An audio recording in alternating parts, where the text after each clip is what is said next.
More than 50 years ago, the Human Rights Commission held its first meeting with the goal of working on race-related discrimination and relations in the village of Edina. Edina TV brings you an interview with one of the founding members of this vital advisory commission as she discusses the challenges and successes they had in those early days. Our first meeting was November 6, 1968. Minutes saved from the first Human Rights Commission meeting in the village of Edina lists its members.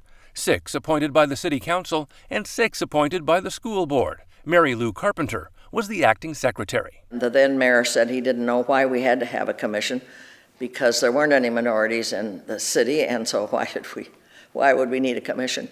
But they were mandated by the state. Yet Carpenter says its members had a worldview of human needs and inequities.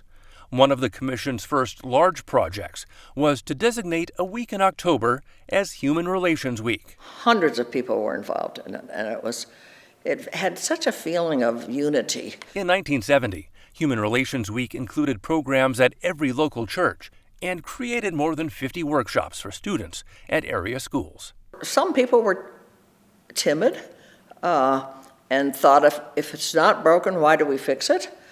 And then there were others that thought it was definitely broken. Not as many, but people that had a more holistic vision, personally, that what it might be if we were able to change some of our experiences and our prejudices. Civil rights activist Julian Bond was invited to speak in Edina. He told a crowd of more than 3,000 at a local high school, everyone has the ability to do something to fight poverty and racism. Everybody has had some experience of non-acceptance, no matter even if they're white. The commission also paid to have a traveling exhibit brought to Edina called Color Me Mankind. It talked about human rights and challenges and so forth.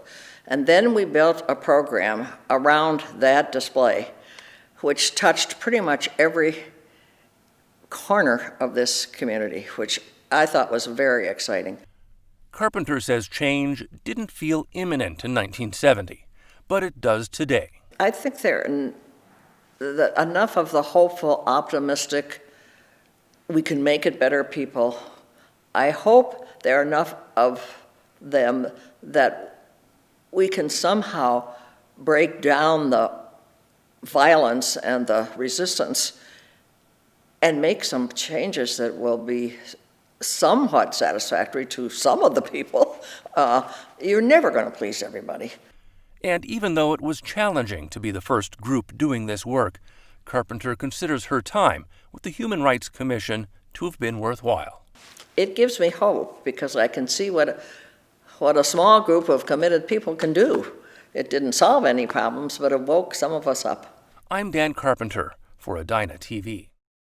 You can explore an interactive timeline of human rights in Edina, as well as the history of the Human Rights and Relations Commission on the city's website, edinamn.gov.